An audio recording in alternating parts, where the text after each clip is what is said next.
我是 Samuel， 料理老师。冬腊月是吃栗阳白芹的最佳时候，比起其他芹菜，白芹脆嫩，水分也多，热炒或凉拌都很合适。春节吃还讨个勤勤恳恳的口彩。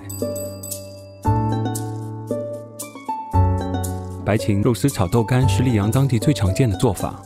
白芹洗净，切5厘米长段，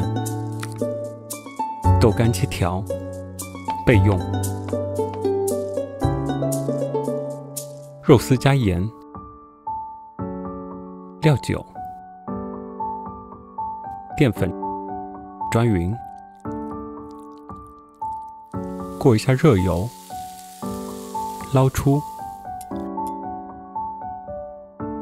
起油锅，下姜丝煸出味，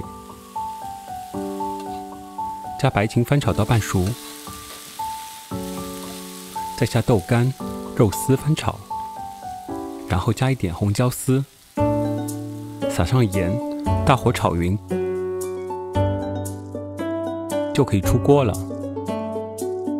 凉拌则更为简单，白芹先用沸水烫熟，沥干水分，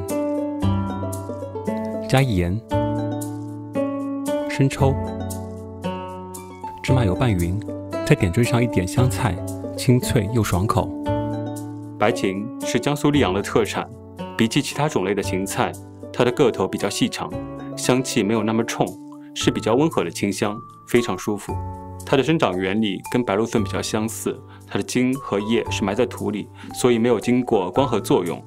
一般4月进行播种，冬天的时候去收获，每年只有1茬，所以是比较金贵的蔬菜。